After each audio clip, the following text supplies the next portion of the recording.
Sprite Castle. Sprite Castle. Sprite Castle. Mr. Rob O'Hara. Sprite Castle. Hello, everybody. Welcome to Wednesday night stream. I've got a game lined up for us to play. I hope everybody is having a good week so far. I'm having a crazy, hectic week, which doesn't seem possible. It's only the third day of the week, and I was off the first day of the week.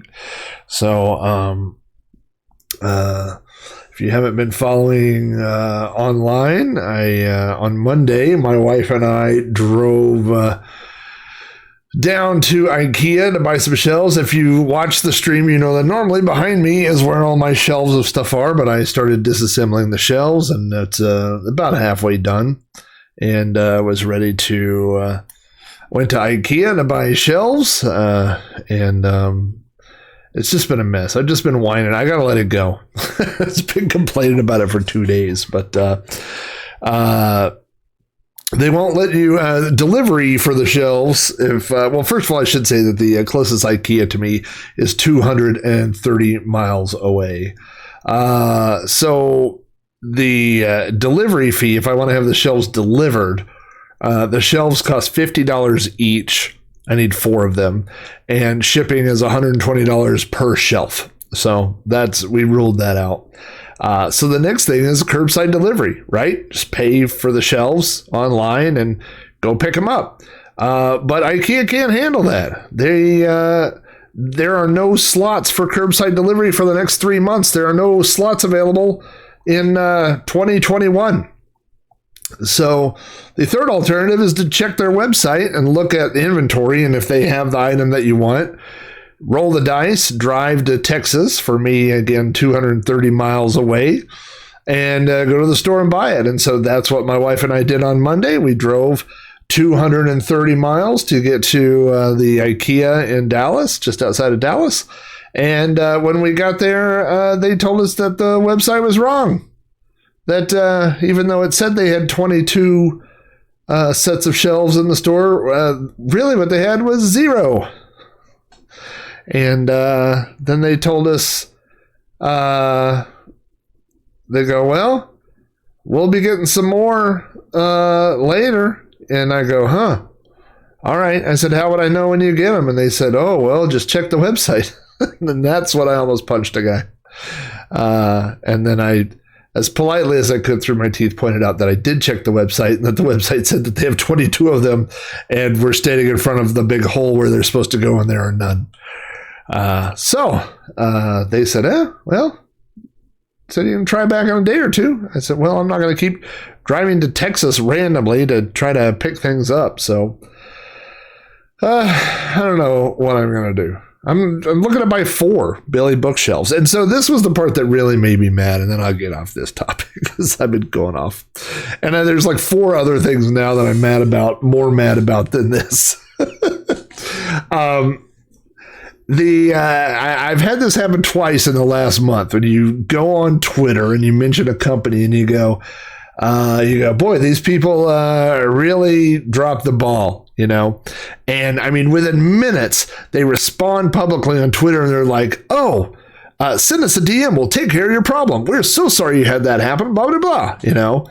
And they do that very publicly. And they go, we want to help you out. Oh, great.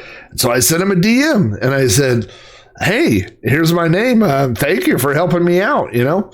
And then they don't respond for 24 hours.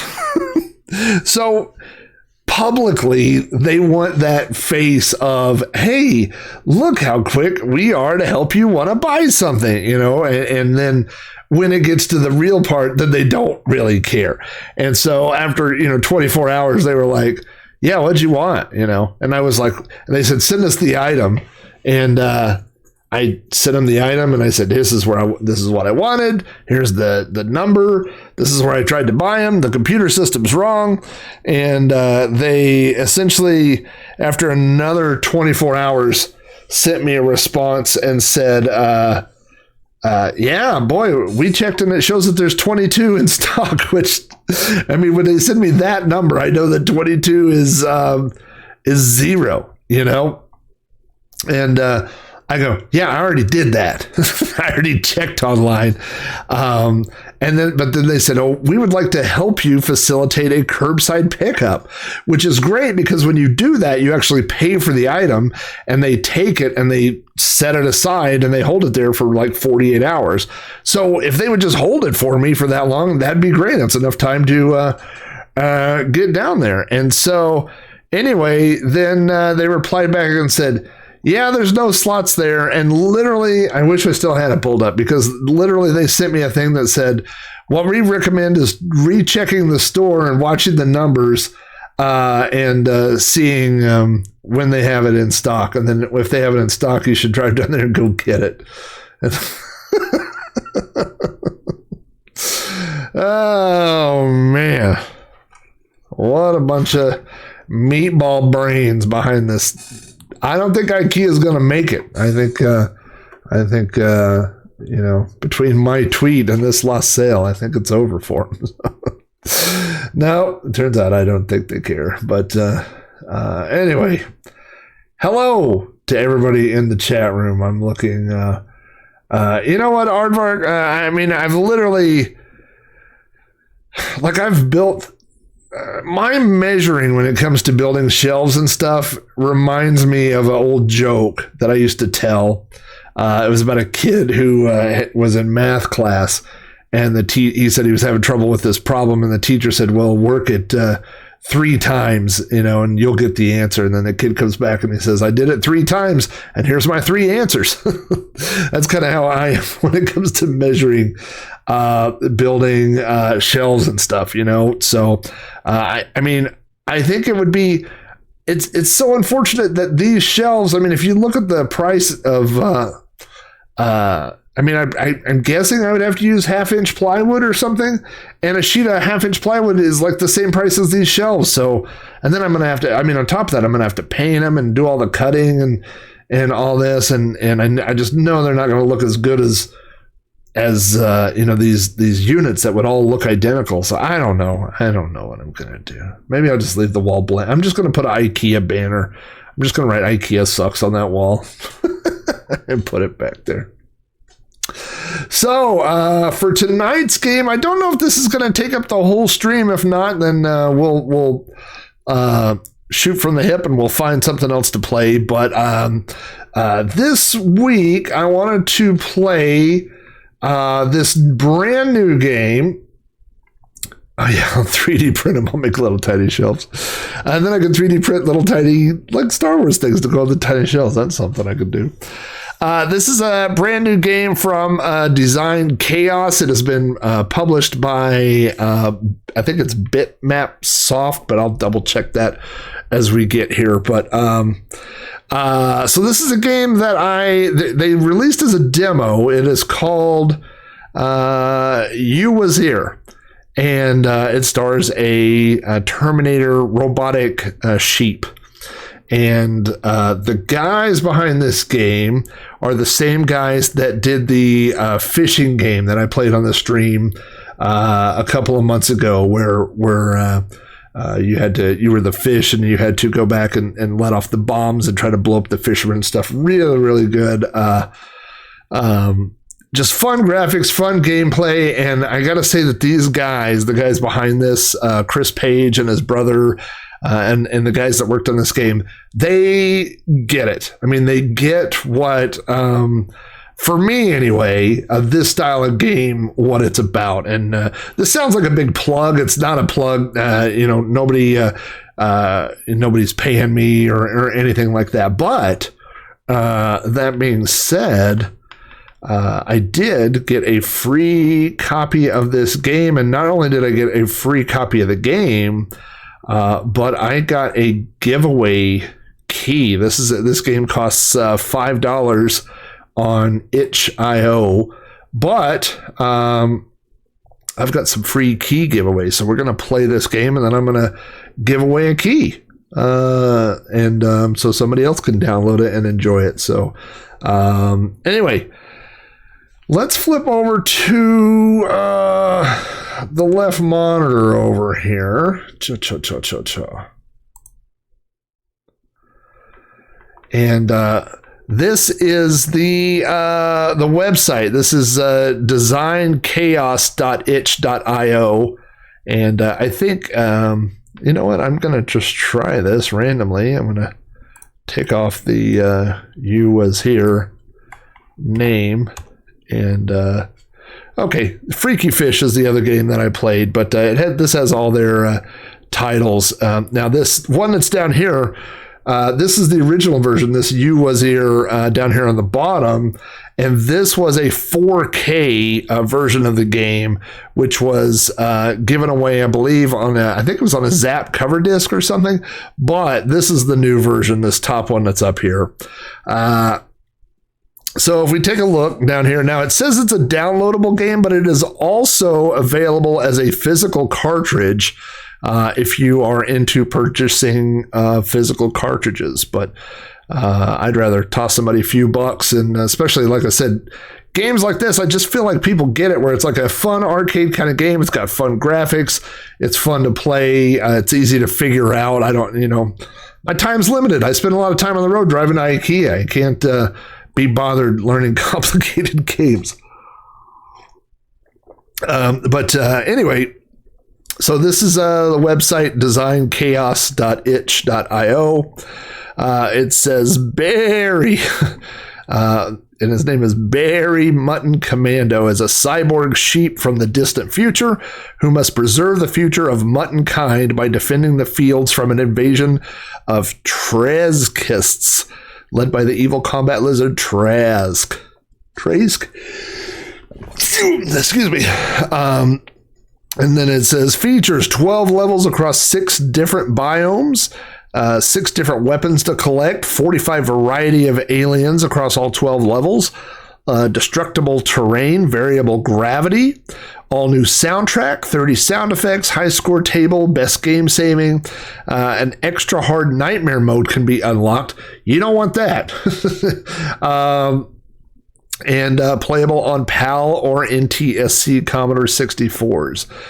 How to play, basically what you're going to do, and I've played this a few times, is you run around, you shoot aliens, and then you collect these little charges that get dropped by the aliens, and then when you get enough charges, it opens a portal, and you go through the portal, and there's a little arrow, because it's on a 2D... No, this is a newer. So this is the version that was on Zap. That's the new, I believe, the reborn version of Zap, because the original game was only like a year old. The original demo was a year or two old. So this is relatively. It's all. I mean, this one is brand new. Just came out this week, but the original one is like a year old now. You're on a 2D platform that basically wraps around. The level wraps around. So when the portal appears, there's a limited amount of time for you to get to it, but the arrow will show you the quickest way to get to it.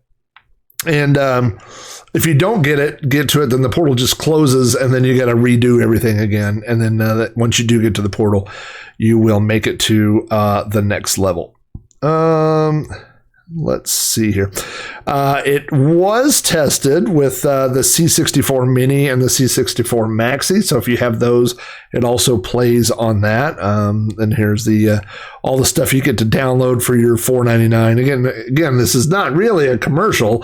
It's just me, saying all the stuff that's on here, but you get your instructions and all that.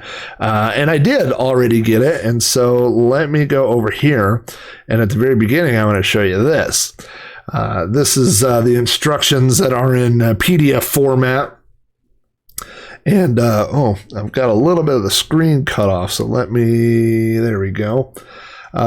This is Design Chaos. Chris Page, design, programming, sound effects, additional graphics. Brent Page, which is his brother, is graphics, music, and additional sound effects. And Rose Page worked on the sprites. And then it has Bitmap Soft, who they teamed up with to release the physical cartridge.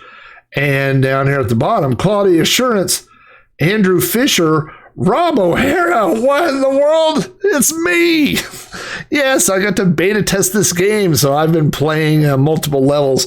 And I think one of the reasons why I've kind of enjoyed this game so much is I've got to see it progress over time. You know, I saw the first levels and it was good, but there were issues and people were saying, you know, this is too hard, this is too, you know, too easy. And so I got to watch the game change over the past few months, and it's been pretty interesting to watch the behind the scenes of, you know, modern dev of, you know, a brand new game like this. I'm not going to go through all the instructions because we'll figure out how to play by going through, but I just wanted to show you some of the, a lot of this is the same information that was on the itch page, but I just wanted to show like some of the graphics and stuff that they have on this. It's just really well put together. And again, you know, for $5, I mean, $5 is like the no-brainer price for me. I mean, even if it said $5.99, I'd be like, oh, it seems a little high. But $5 is just like, oh man, these guys are doing cool games. I like the last game they did. I liked this game, and so I will always, you know, kick somebody $5. I even I kicked the guy that just did Galaga, sent him some money, even though it was a free download. But you know, just. There's just, I think when you get older too, you know, I mean, when I was a kid, I would just pirate anything and be like, oh, well, too bad for them, you know, and it didn't really matter because I didn't have the money to buy it anyway, you know, but, you know, as an adult, you realize like there's some guy that probably has a day job. There's the sheep going up through the portal there. You know that there's somebody that has a day job that's doing this. And if you want them to keep doing it, you know, you just send them right. This is a 1/10 of an IKEA shelf that I can't have anyway. So, I have not. I just got the new. Let's go back over to this view here, and I believe. Let's see. So the when you purchase it, what I'm gonna have to do here is oh, there it is right there. It's in a cartridge format, which I should be able to apply right here. Here we go. Right off the bat. Look at that.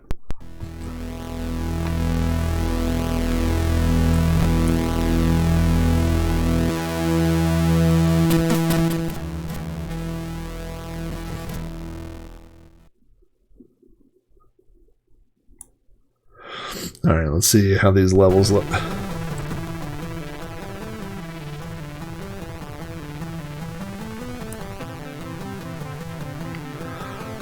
Yeah, Drezu says for $5, it's a no-brainer. Just do it. That's kind of the way I feel, you know. Yep, and Adam's got the URL there in the chat. designchaos.itch.io. And itch.io is a website that has, if you're not familiar with it, is a place where people can basically publish software, and some downloads are free. Some of them are only a couple of bucks, like this one and stuff. So, and all the instructions that I was showing the PDF, that's all included in the purchase. So you can download PDF instructions. There's a text version, and then there's 3 different versions of the game. There's a cartridge version. There's one that's optimized for, I think, the Easy Flash cart. Lots of different versions. And I actually tried this out on the Mister. It works on the Mister. I tried it on the Commodore Maxi. It's all good. So here we've got, now also this is kind of interesting. They wanted to put this out as a cartridge, and which it is for the hardware version, but it does. Try that. I'm going to adjust this volume down one more notch here, and then turn it up. But then it's a little too low. I'll go back up.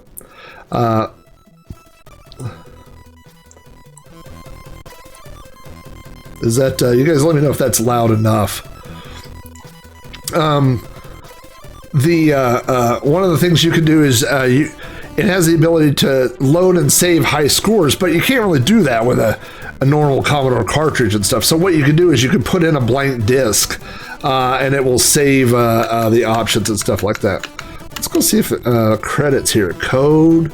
There's Chris, Brent Page. Oh, and there's Chris's Twitter. additional sprites. Press fire. QA. Hey, look, there I am right there. It's me. And of course, Vinny from free64.com. Free64 is just a super awesome magazine. We've got your cover art, and then of course Bitmat Soft. That's cool. Look at that, my name's in a game. High scores probably all 0, I'm guessing. How to play? Oh, this actually has a demo that shows you how to play. Let's check this out. There's Barry, or Barry.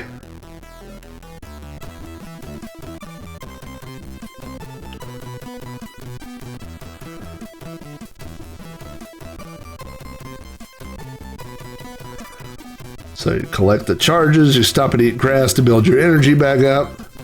The gateway opens. This doesn't really do it justice of what it looks like when the aliens are constantly trying to kill you.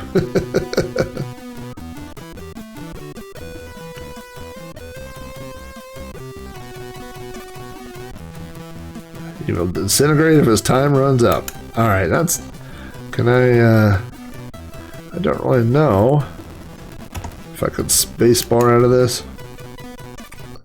Oh, escape, okay. Alright, let's start a new game.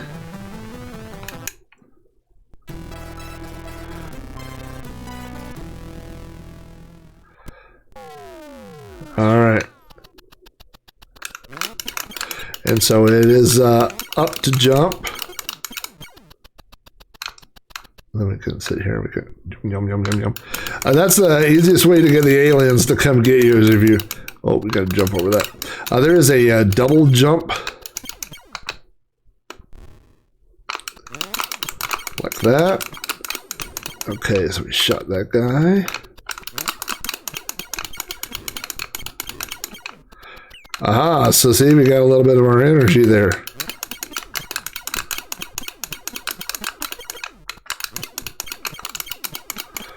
If you state, all right. Oh, low energy. High energy. So now I got too much energy. What I really need to be doing is shooting these guys, getting all the energy.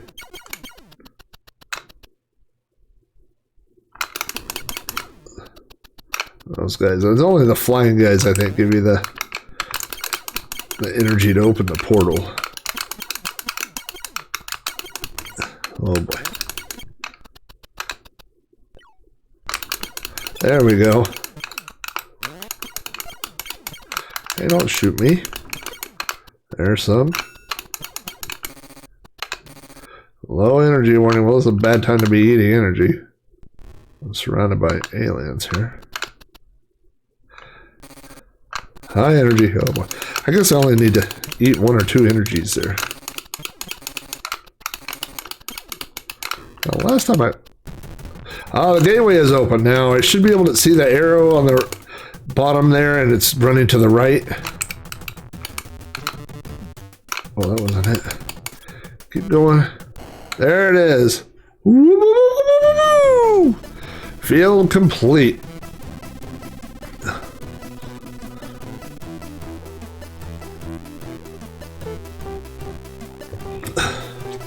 All right. The gateway is open for 30 seconds. And then if you let it stay open past that. Now this is the same area, physical area, but it's at night, obviously. You could, so it's a little bit, looks a little bit different. But there are lots of different sceneries and places to go see. Oh boy. Yeah, the walking sound does have that really kind of Commodore sound. Man, I'm doing terrible. Oh boy. I need to get me some weapons. My little laser shooter thing is not doing very good. I know I got low energy. Now I'm gonna have high energy.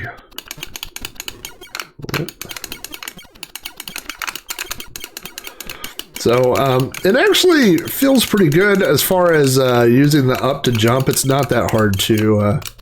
Some games are more awkward than others, you know, as far as using the up to jump, but this one's not bad. Oh boy, get some more grass.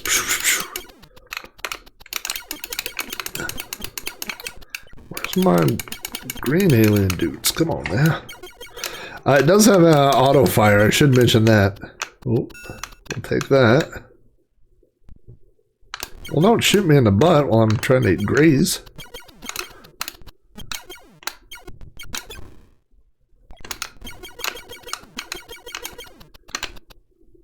Just let me get some energy. Quit hitting me.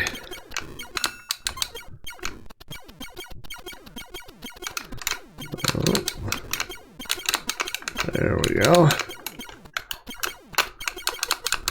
Oh boy.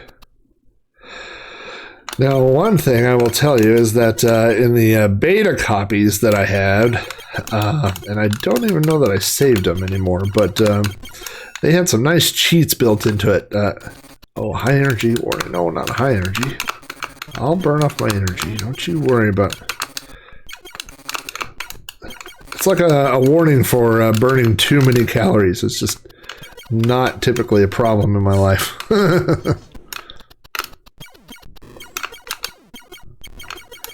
Come on then. Oh, got it. All right, and so the, yeah, I'm going the right way. There we go.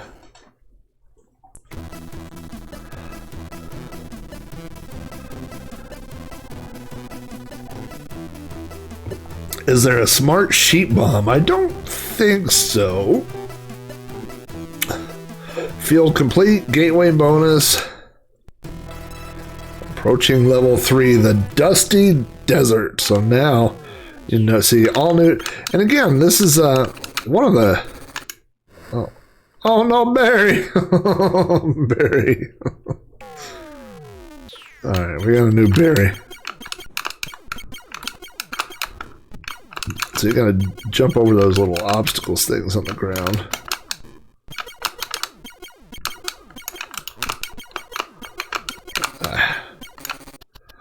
Low energy. I guess I shouldn't be shooting so much. Aha. I don't think you can change directions in the air.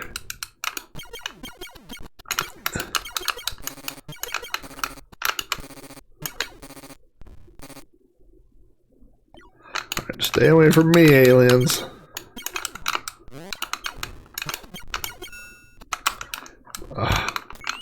Keep getting stuck behind those rocks.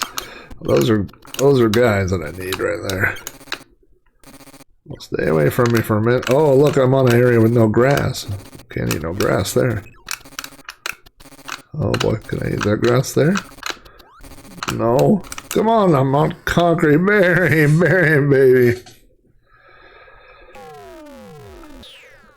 $1,000 for a box copy of Maniac Mansion? Is that what you guys are talking about? That's crazy.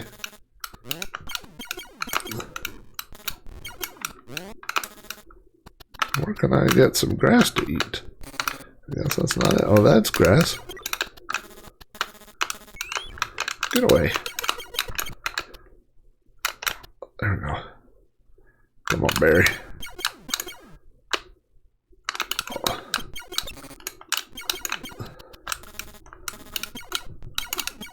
Well, I hope the guys that made this game don't watch this stream, because I'm not very good at this. Haha, upgrade pulse laser. Now we're talking. Now I'm a deadly sheep. Oh, I ran out of energy I was trying to eat right there. Game over. Hey, Texas foosballer, what's going on?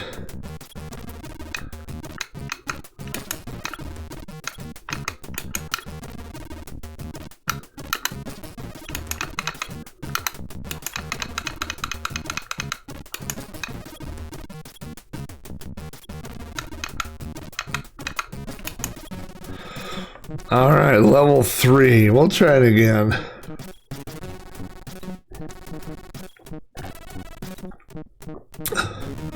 Chris Albright. Any idea what I'm doing wrong? I didn't see what you were trying. It said you were doing something wrong. On the original, on the last beta copy that I tested,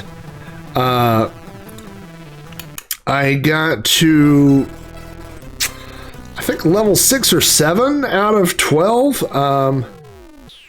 But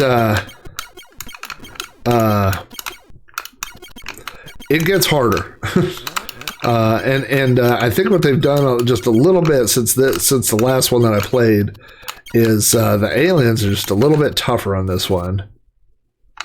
Which is actually good, because the last one I played, I mean, if I can get halfway through your game, then it's too easy, because I'm not very good at games. Like, we've established that on this stream, right? So,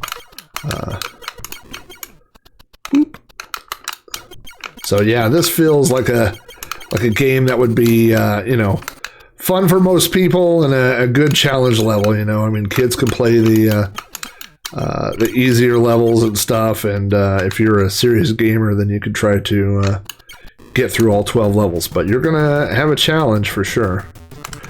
Oh no. And I said the gateway was open for 30 seconds? I don't think it's open for 30 seconds. Oh, I think it's 15 seconds maybe or something.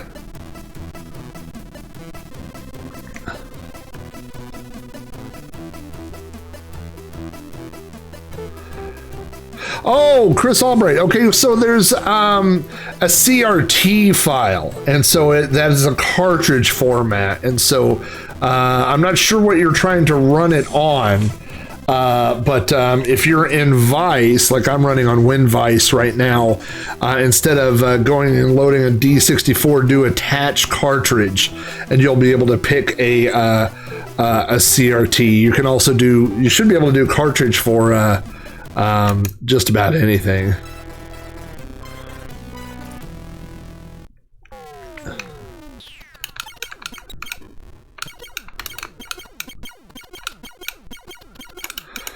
And Chris, if you're still having problems after the stream, then we'll figure out what you're trying to run it on, and we'll get it figured out. There is also, I believe, on that itch.io page, I think there's just a demo that you can download for free. And again, there's a 4K one, but you don't want the 4K one. The 4K one is, well, it's 4K, so it's a much simpler version, and graphically, it's nowhere near this good. Commodore 64, I mean, when people know how to handle the hardware, the games can be really good, I mean, if you look at the sprites, they're all multicolor sprites. I just did that episode of You Don't Know Flack about Qbert, and it's just shocking to me to go back and look at other versions of Qbert on other systems and be like, God, like, they didn't give Qbert eyes, or they didn't, I mean, there's just bad, I don't want to say bad, but just hardware limitations, and so, and I see people, sometimes they complain about Commodore graphic palettes and stuff like that, but maybe it's just because I've been playing it so long, I just don't see it, I don't.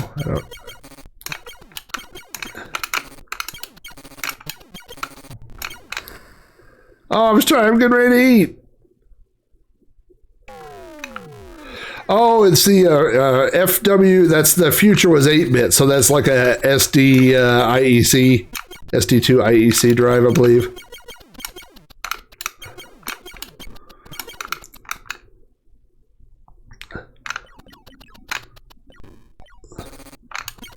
Oh no, too much eating. That's the problem I have with sheep. Too much eating. Gateway is open, so.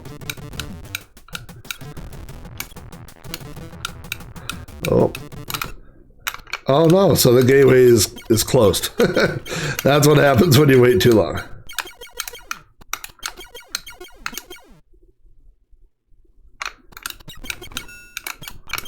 Oh, get that.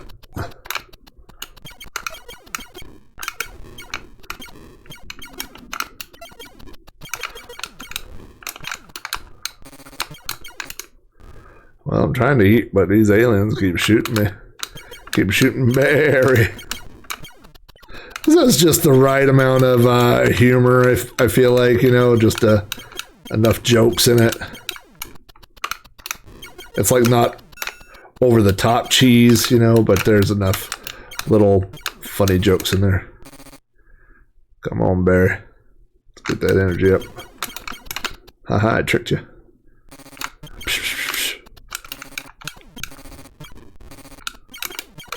Those green guys are the ones that drop the little red. You want the little red lasers. Oh, don't get stuck on the thing again, Larry. Not Larry, Barry. Oh, that was like a kamikaze guy ran into me. Stop running into me when I'm trying to eat. If there's one thing I can't stand, it's aliens crashing into me when I'm trying to eat. Okay, gateway, which direction? To the right. There we go.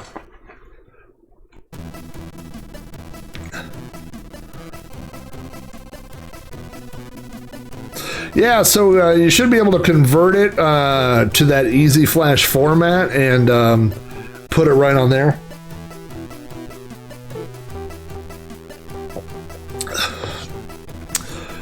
Drazu, I also have a Ultimate 2. I have two Ultimate 2s. I have the original one, and then I have the 2 Plus, and then I bought my C64 Ultimate, which I just literally took apart.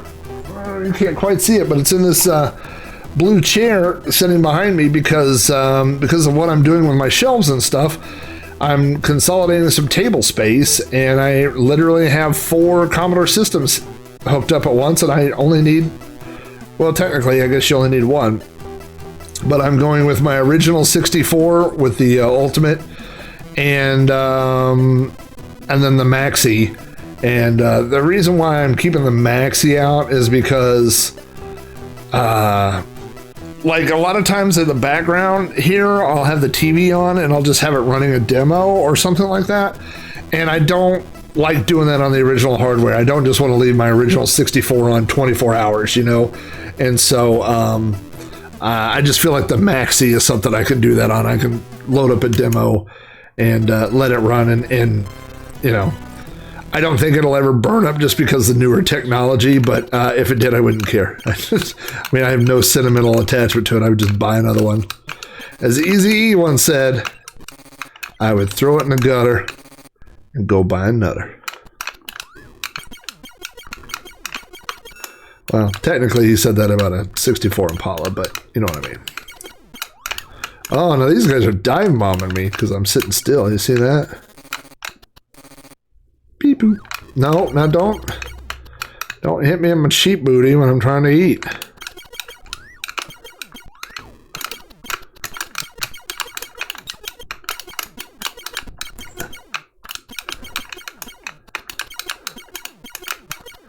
I wouldn't mind getting another weapon.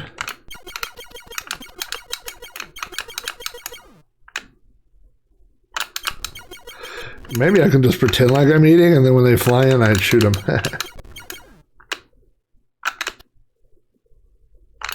Ha-ha! Bandai! Oh, there's my weapon. But it does use a lot of energy in a hurry. Oh, let's get that.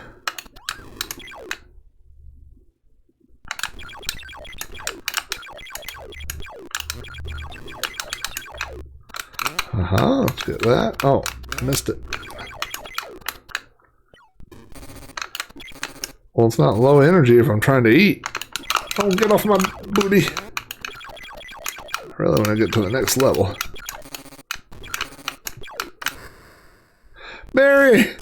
No, Barry!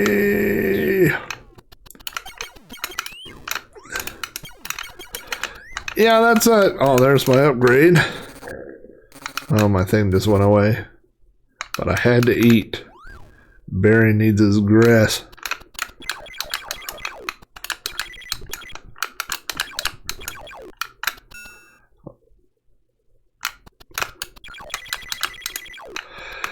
Yeah, that's definitely Drezu is talking about whether or not you want to sacrifice a real system for an ultimate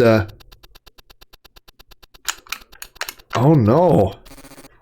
Did you see that? It kind of locked up for a minute, but that I never had that happen before, but my guess is that's probably an emulator issue more than a game issue. If those guys will stay away for just a second. Barry, no.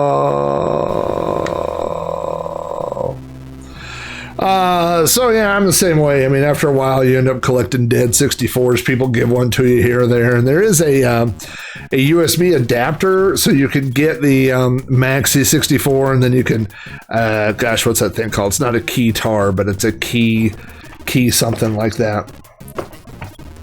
And yeah, I think this is a fun game for kids and for adults. I think it's fun. So again, that was Design Chaos. Let me see if I left the window open.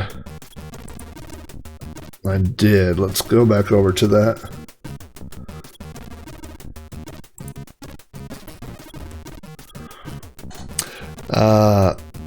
designchaos.itch.io for $5. You get the game, you get all this stuff, and then there is this download here of the demo, which I believe is slightly different.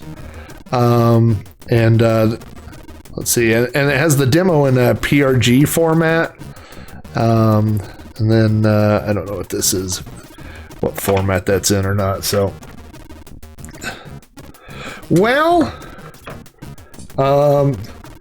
hey, Aaron, we are, you know what, we'll do one more round since you're here. We're playing this brand new game that just came out called Ewe Woz Ere.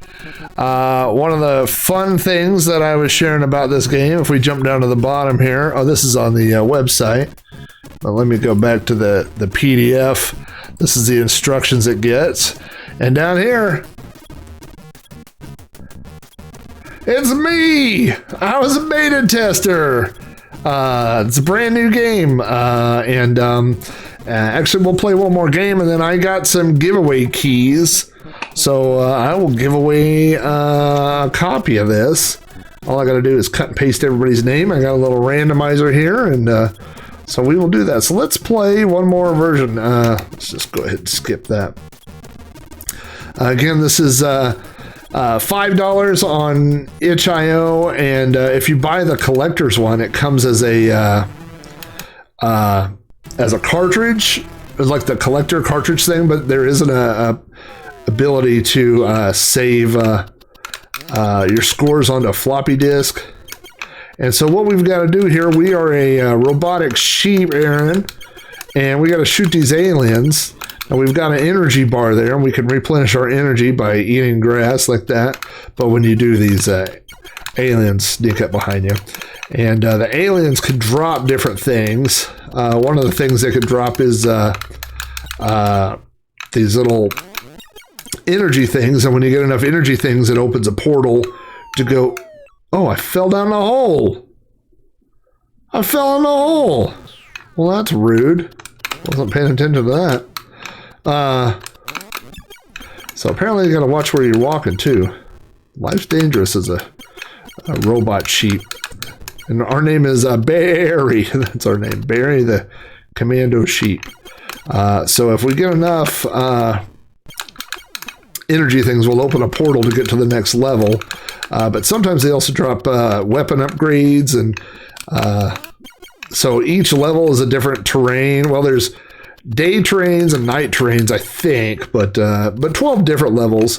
There's my warning for low energy, but you can also get, if you overeat, if you get the energy to the top, you get high energy. And then, oh, hey, Chris Albright, you and your bits. Crazy man.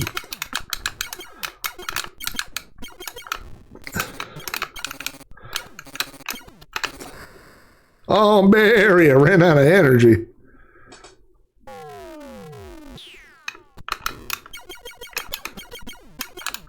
Oh, thank you, change view. I'm stupid. All right, you know what we're going to do? Can I escape out? Can I abort mission? I'll start this one over. Yeah, actually, if I just sit here and eat, that alien should all come get me and I should die very quickly. Boy, they do hone in on you when you sit in one spot. Look at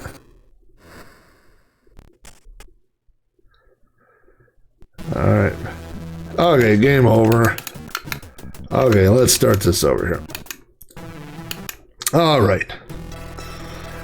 Starting off in the green pasture here. Here we go. So there's Barry. Barry the sheep. And we got these aliens coming down. I gotta stop switching to other screens because I always forget to switch back.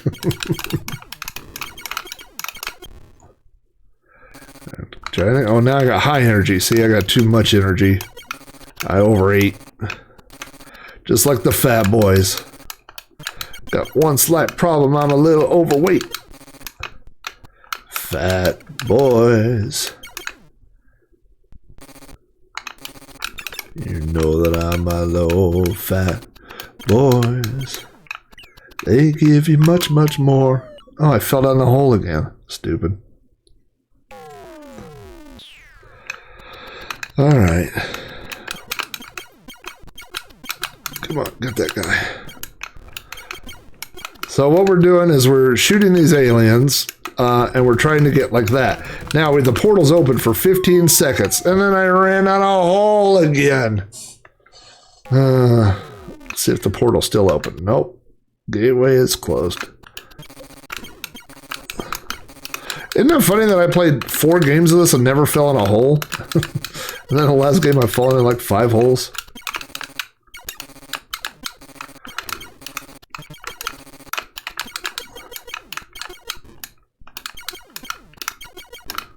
Come on now.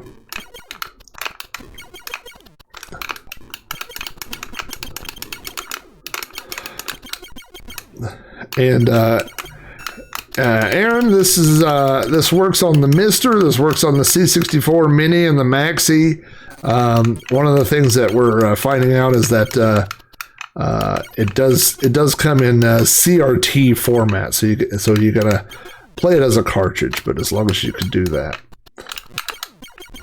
Come on, there we go. Okay, so now in the bottom right hand corner, you can see those little flashing arrows. That tells us the fastest route to the portal. There we go. Yeah, and the only loading is because there's an ability to load and save high scores. So if you want to keep track of high scores, you can put in a floppy disk and you can load and save your high scores.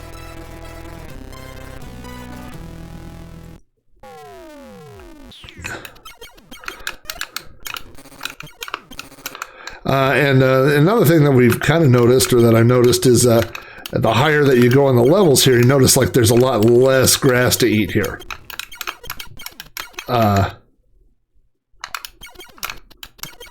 So it's not really a problem until later. I think it wasn't until level 3 when I really started getting the weapon upgrades and stuff.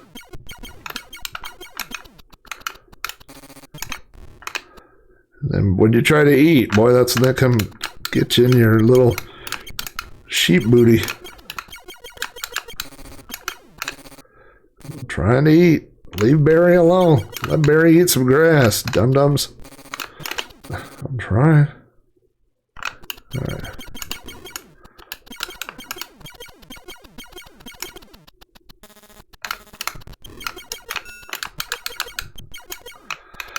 There's a lot of different sound alerts, and I'm not sure I know what all of them are yet. I know what some of them are, but I think the more I play it...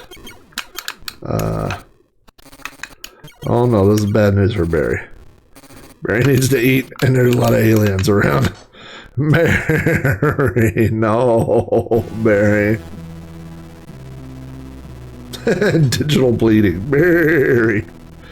So anyway, this is Ewe Woz Ere, and I'm telling you what, I'm not really. What should I play? What should I play?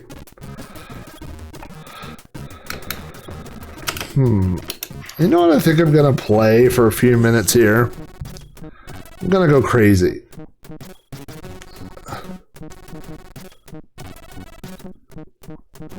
Yes, you know what? That's what we should do right now. Let me load up the copy all the users here.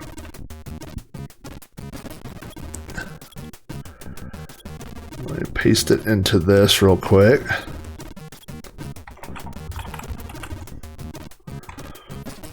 All right.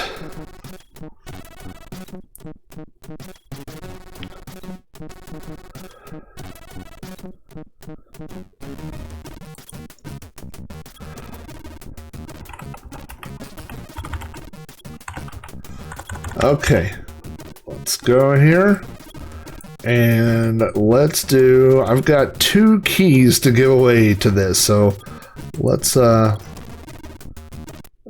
let's do that. You know what, we'll go have something interesting going on over there.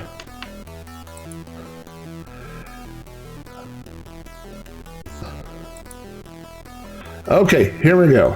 First one. Numbers. Retro Gaming Bygones Adam. Congratulations. You are the winner of the first key. And I am, I know that I have your email address, so after the stream, I will shoot you a copy of your key.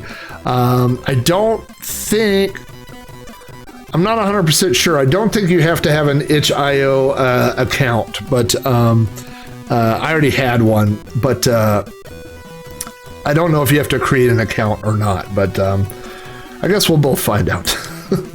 All right, let me take you off the list. Let me get my thing here. All right. Hey, well, guess who joined the stream just in time? It's Amigo N, Amigo Retro Gaming. Congratulations, you have won the other key to Ewe Woz Ere. So, all right, look at that. Talk about a guy who walks into a room on time. Congratulations. So I will send, after the stream, I will send both you guys your keys, and you can go download the full copy of this and give it a run through, because like I said, I have been playing it quite a bit. I played while I was, when I was beta testing it, I played it quite a bit. So, you know what I'm going to do real quick is, since we kind of got a theme going of new games, if you give me 30 seconds here, I'm going to go get another game that was released this month. And we're gonna go, let's see, here we go. I know what folder it's in.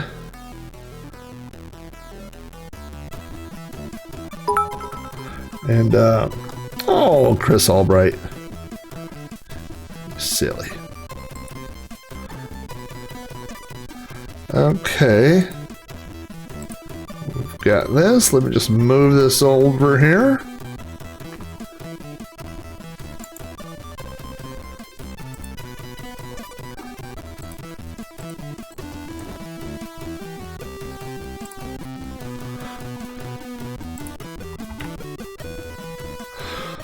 All right, there we go. We got this.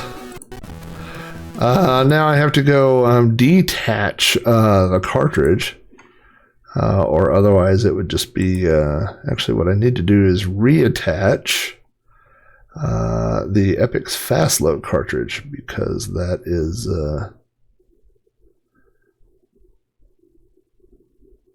oh, I guess I have to provide the link to the cartridge. All right, home, Nope. R games. Commodore. Cartridge images. What would I do without my Epic's fast load? Even a virtual one. Gotta have it. There it is. Me likey.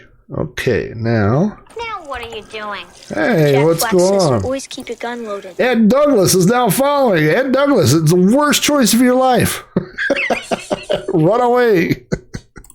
Let's see. All right, so we've got we had our Ewe Woz Ere, and now this, if it wasn't for Ewe Woz Ere, this would definitely be the game of the month. But I mean, let's say they're tied for game releases. But you know what? I've said this a million times. Are we not? I mean, I could be. This sounds like I'm being facetious, and I'm going to say this. As Commodore fans, are we not the luckiest people in the world? I mean, people who, I've owned a Commodore computer for 35 years, and people are still making awesome games for it.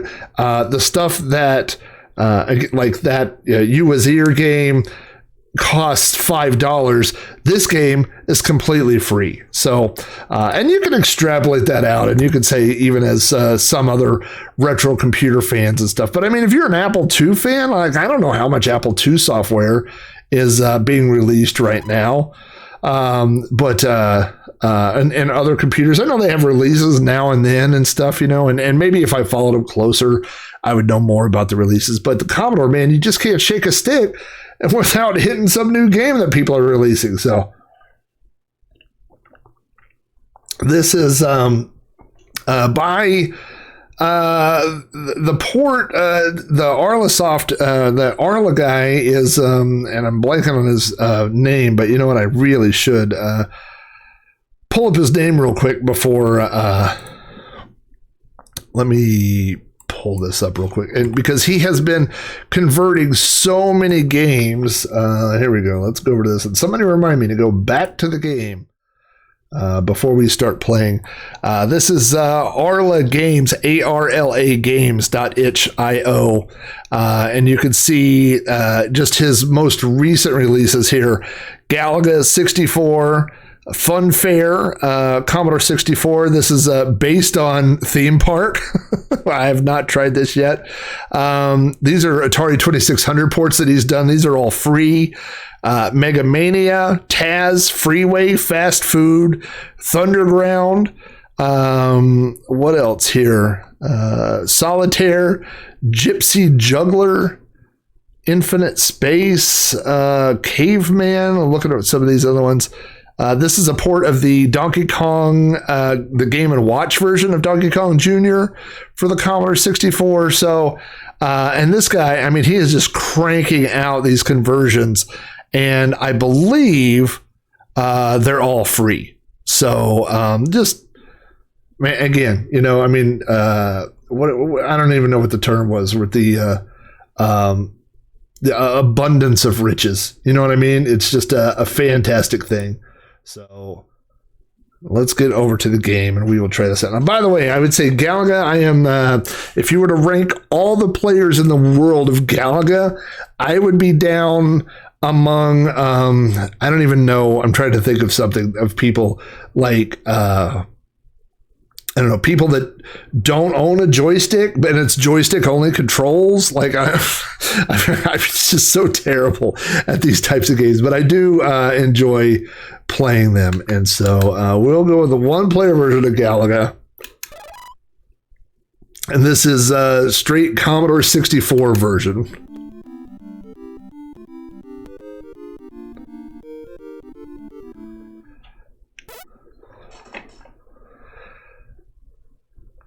Now, if I had Steel Rat over here, Steel Rat's pretty darn good Galaga player. At least he was in the arcade. I don't know if his skills have got rusty over the years, but he used to be pretty good. Steel Rat and I, one of the first thing that Steel Rat and I ever did together publicly, like, I mean, not that we were hanging out private, but I mean, the first thing that we ever like went out and did together was we went to the local skating rink.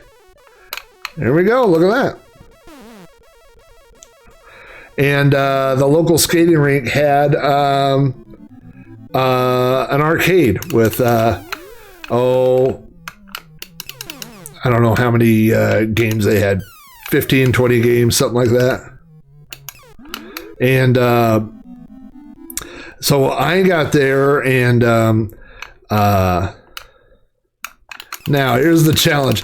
Can he make it through round 2? No, I can't without losing his extra ship. I didn't make it through the first little wave of guys. That was stupid. If I had anything to say about this, and I believe I read that there was some sort of technical limitation about the way that the ships scroll back and forth at the top. Do I still have a man to give? Yeah, all right. I'll be getting you back, don't you worry, captured fighter. I'll probably shoot you, but I won't mean to. I'm being very careful not to shoot my own guy. No, you stay away.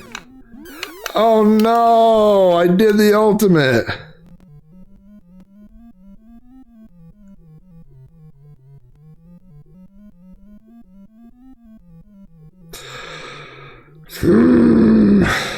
All right. That was a warm-up.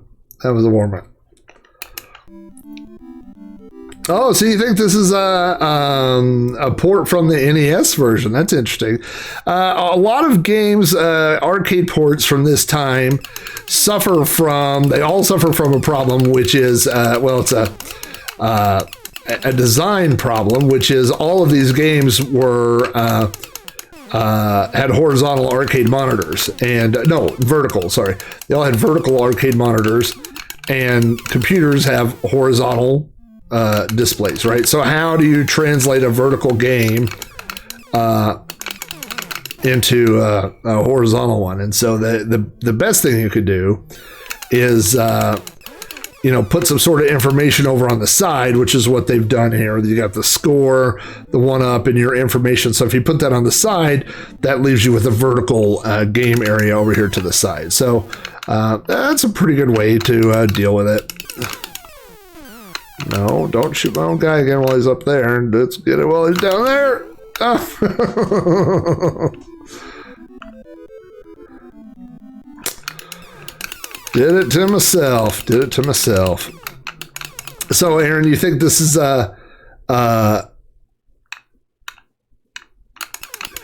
think this may be a copy of the NES version, which is totally possible. I don't know how much code is shared, between the two systems. But the thing about it that I find interesting, and I think which explains that kind of jerkiness on the top when they're all moving on the top, is that I love this screen, by the way. That's a great screen. I mean, it just shows you all the points. It shows you, what to do. That's a cool screen. But Commodore only has 8 sprites, 8 hardware sprites. So, I mean, in theory, you should kind of be limited to the amount of things that are moving on a screen at a time, and so I'm wondering, I think obviously you can't make a giant sprite up there, but they're using some sort of trick to move all that, and because everything up there, it does anyway in the arcade version, but everything up there is moving together like as one object. So I think that's how they're getting around. They're obviously using some sort of trick to treat all that up there as one object instead of 30 different moving things. All right, come on now.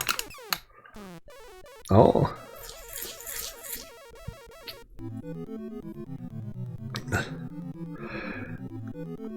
And again, one of the things that is I always makes me wonder, like the Donkey Kong Jr. version, or Donkey Kong Jr. port that's on the Commodore 64, which was released like 2016. God bless America, I did it right off the bat. But the thing is about some of these games is like they're so good, and it just makes you wonder, like, why couldn't this have been done in 1983, or whatever? And the obvious answer, it's not technical limitations. It's developer knowledge and stuff that has grown over the time. And, the guys that are making these games for the Commodore are not, for the most part, doing them on the Commodore. They're not programming them on the Commodore. They're, oh boy, this is going to be bad news.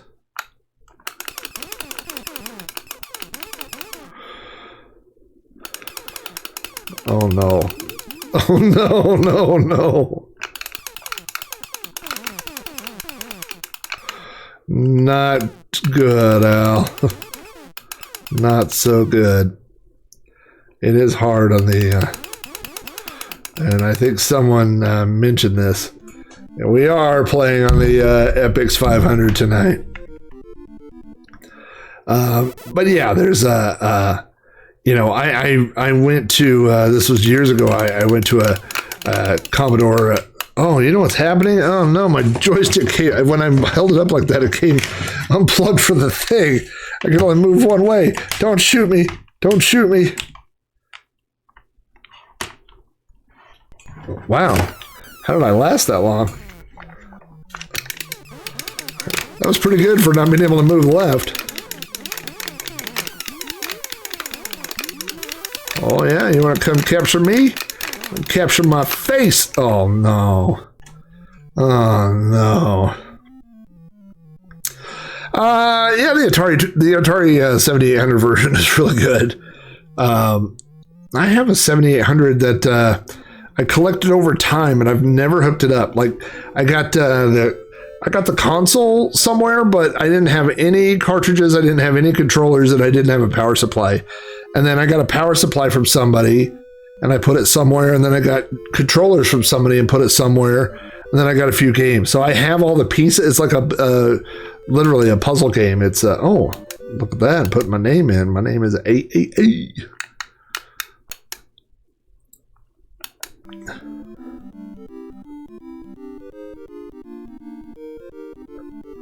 Sounds really good. I mean, especially with headphones on, or earbuds, whatever. All right, let's wipe these dudes out.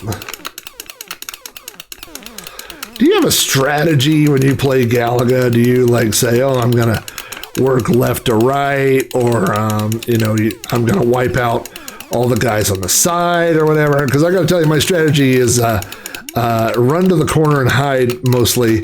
And usually when somebody's coming, when a bullet's coming down, just try to hit them head on. Yeah, my strategy is not good.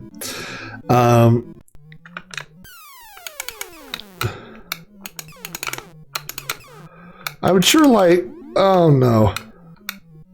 So I did it, right? Now he's an enemy?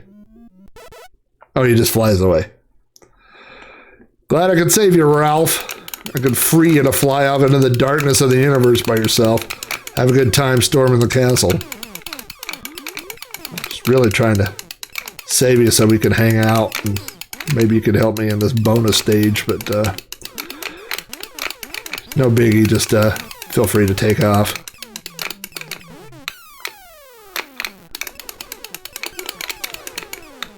There's a weird little glitch. Now, I did read that on the release page, it said that there may be minor little glitches.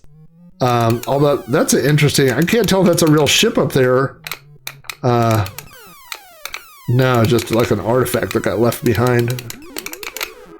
Oh gosh, this would be so good. Oh yes, I killed the last guy. All right, now I got no excuse. Let me switch hands.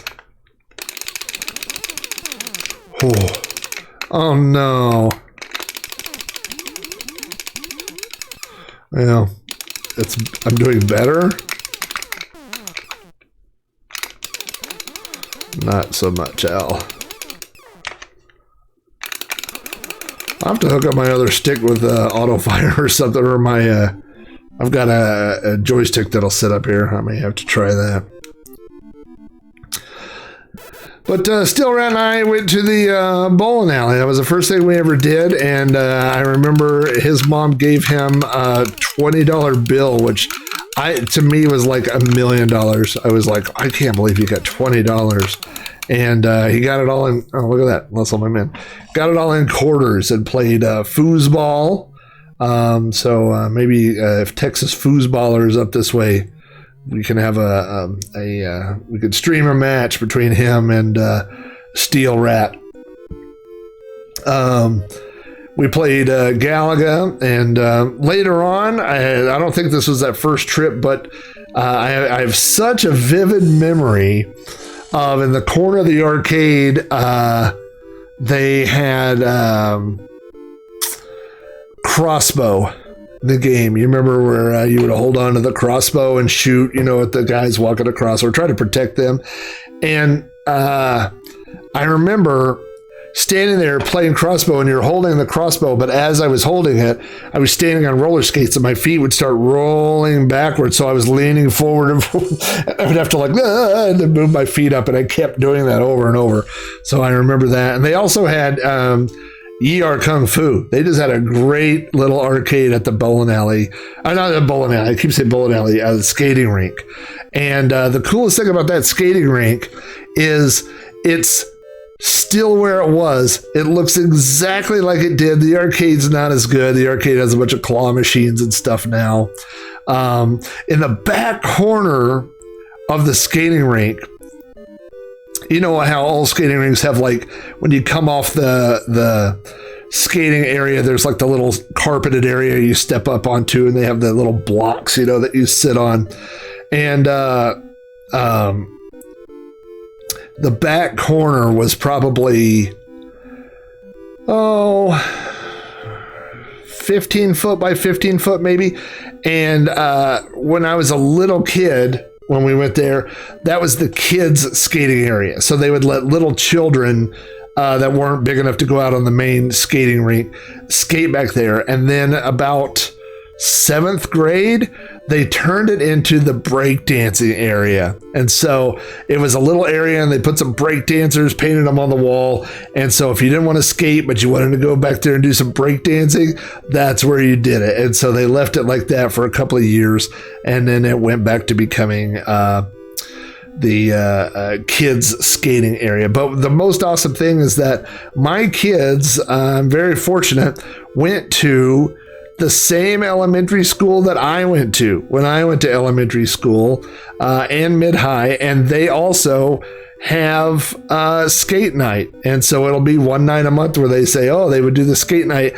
And so there were a few times where I took my kids and stayed there and went to the exact same skating rink that when I was their age, I had gone to. And I still secretly always wanted to be the referee /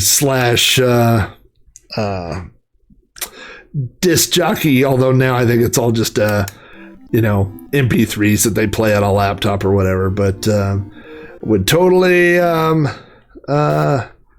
could have gone up there and I could have played some songs, and man, it would have been a dream come true. And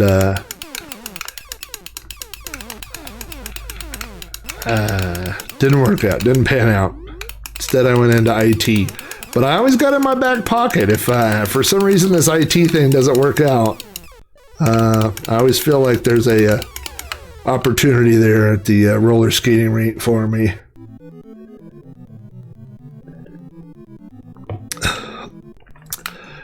Our roller skating rink is called Yukon on Wheels.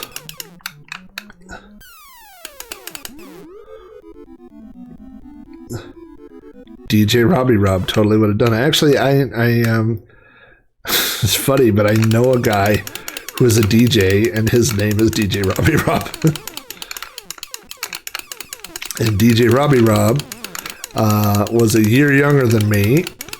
We went to the same high school, and we had a few friends in common. We were not close friends, but the you bastard.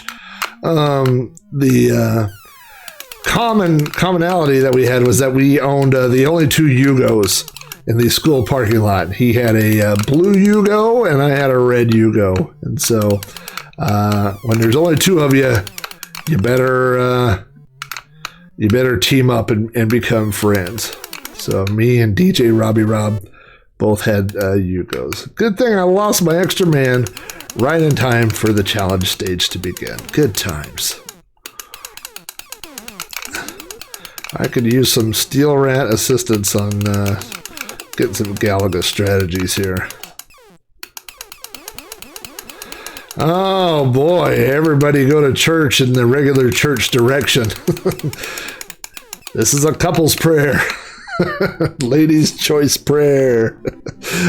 Terrible to go from a skating rink. Not that it's terrible that it's a church, but you know, when I think of skating rinks, it's like the ultimate fun for a kid to go. And I think of church as being the ultimate not fun for a kid to go hang out. You know, if you've seen the documentary, The Rockefeller Explosion, which talks all about the band, The Rockefeller Explosion from Showbiz Pizza, and it features that guy, his name is Chris something, and he's the, oh, look, those things, the little scorpion guys, just in time to kill me. I love it when I beat the level by just running into the last guy. Oh, I know that was an extra man. Oh, look at that. Save the day. I don't feel that I'm long for this earth in this game, but I will try. Yeah. The Chris guy, whatever his name was, in that documentary, he was owns his own Rockefeller Explosion, the whole band that he runs. And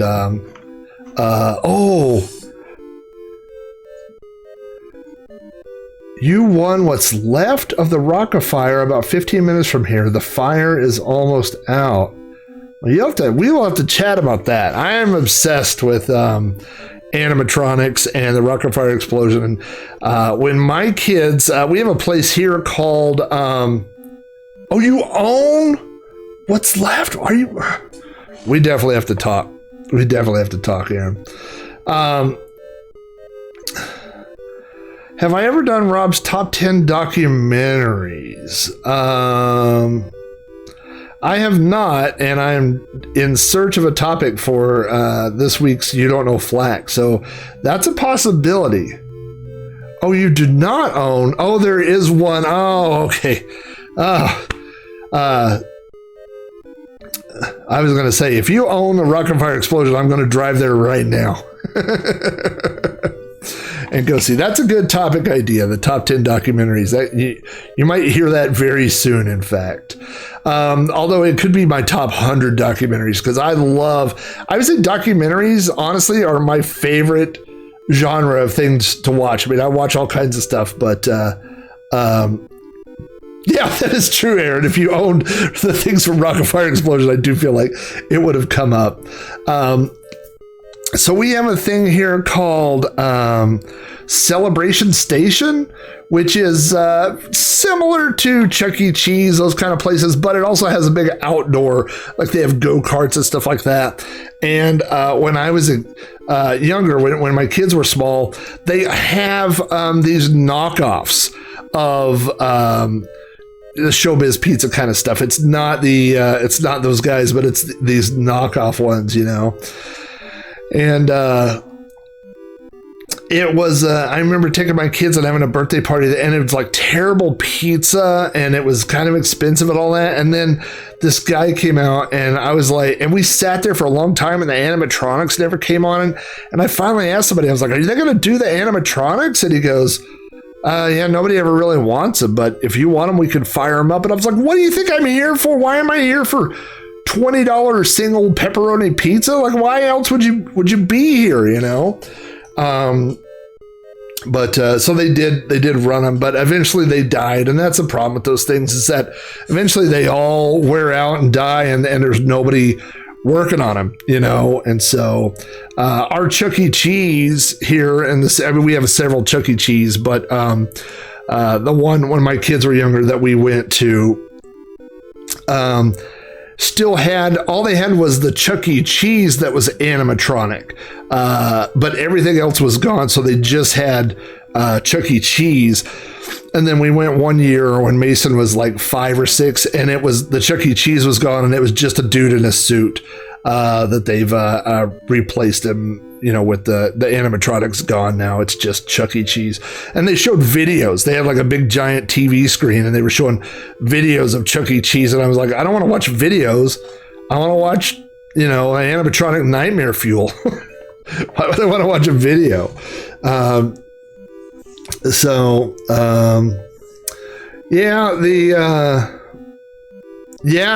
don't think there's very many of the showbiz things around at all.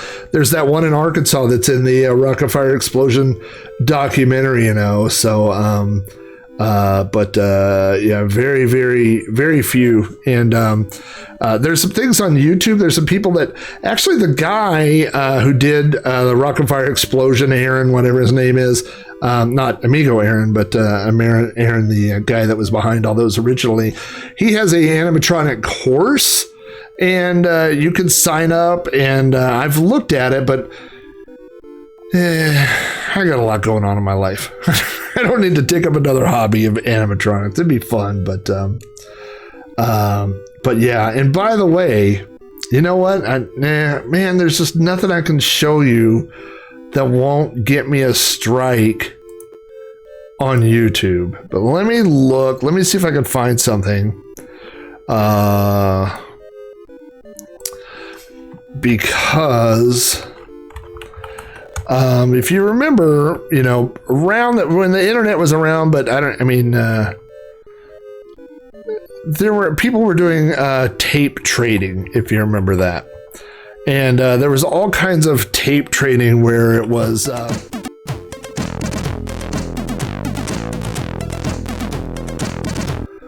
happens every time when I hit the wrong key. So there were all these kind of people trading tapes, you know, and I remember that like I had bootlegs of concerts and all this, but I found a guy that had some tapes of something specific, and I ended up trading a couple of tapes with a guy, and I used those tapes to trade a couple others. And so I'm going to say that I have, if you took out repeats, I probably have 4 6-hour tapes, maybe more, that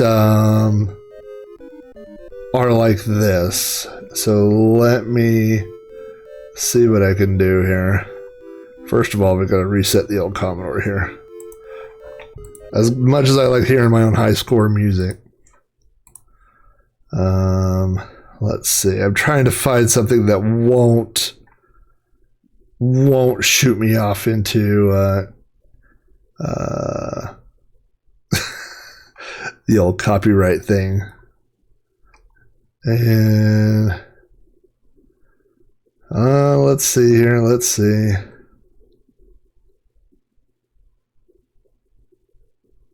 I'm reading the chat. Boy, you know what? I see these people selling like Raspberry Pis that are loaded with games and all that kind of stuff, you know, and they never seem to get busted. So I don't know. All right, we're just gonna try one.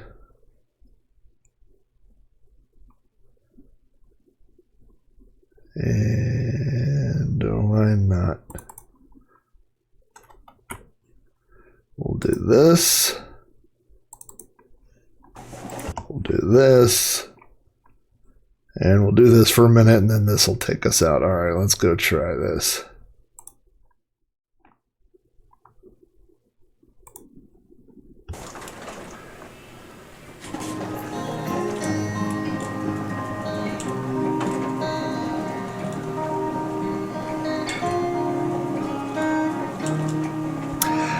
So what these are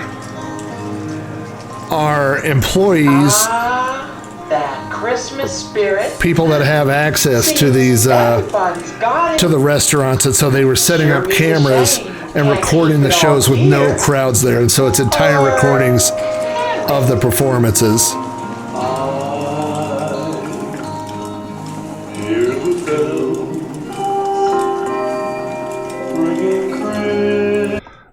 I'm gonna stop it real quick, and hopefully that doesn't get me a shutdown, a copyright flag.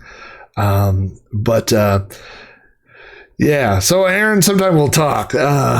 But I've got a lot of actual physical VHS tapes that I traded with a guy who worked at a showbiz place and recorded, I believe at the time, all the shows that were available. So there's also, if you go on YouTube, some of them are not the same ones, but there are performances on YouTube. And then there are the people who are doing updated programs. So not just the official, old programs or whatever, but people are, having them do like modern rap songs and stuff like that. Yeah, Five Nights at Freddy's, man. Of course, there's the it wasn't the Bugaloos. What was the movie?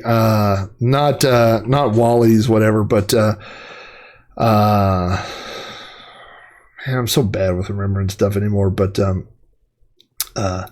yeah, there's a couple of different movies that were kind of intended to be playoffs of Five Nights in Freddy's. That whatever that one, it wasn't the Bugaloos, was it? But whatever it was the let me see here.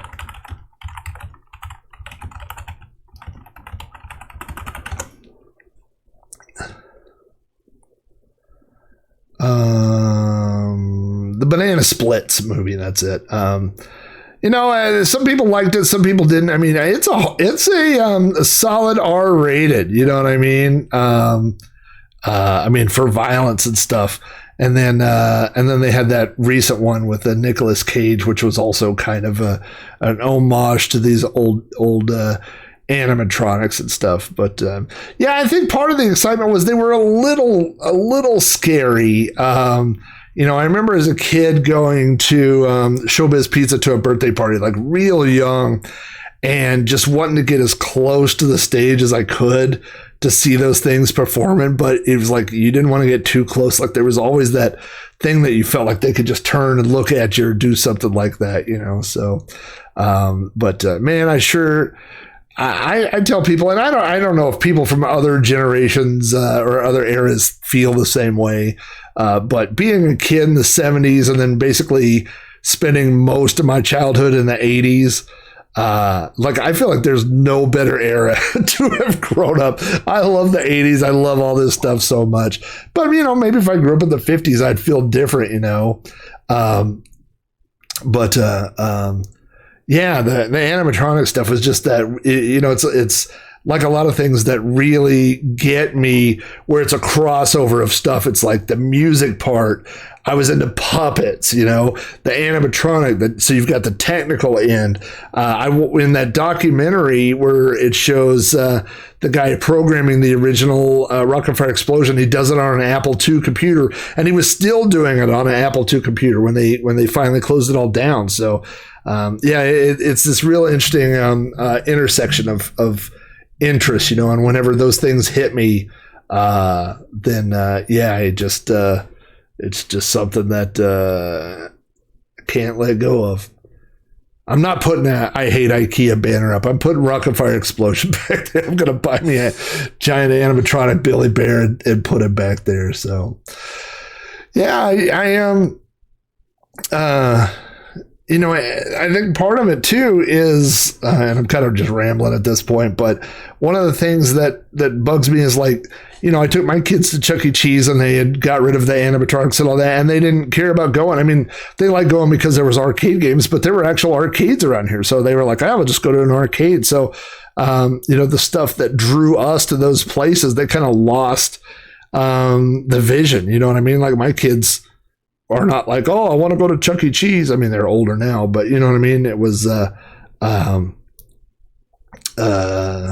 don't know, that just, they don't see what was making it popular. It's just like when I went to Celebration Station, they're like, oh, I guess we'll turn them on. Well, I guess, because that's why people come here, is to to see the animatronics. It's not to, you know, overpay for pizza and stuff. So anyway, well, guys, we will call it a night. I hope everybody liked checking out that Ewe Woz Ere game, and I will send those codes out after the show.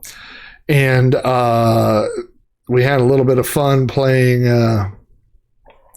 that new Galaga game, which is also on itch.io. And if you just Google Galaga C64 or whatever, you can find the free downloads for that. So thank you guys for jumping in. It's always fun when people come in and I get to chat for a little bit, and watch for the next episode of You Don't Know Flack, which will be my top 10 documentaries, thanks to 1010, who I will totally credit on the show, because that's a good idea. I do love some documentaries, and I will that will give me a lot. Like I said, the hardest part about it is we'll be narrowing it down to 10 or 20 or 50. I mean, I could do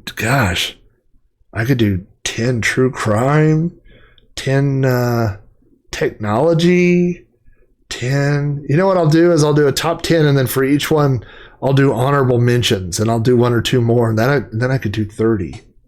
Yeah. If I can get it down to 30. All right. So thanks everybody for jumping in and be listening.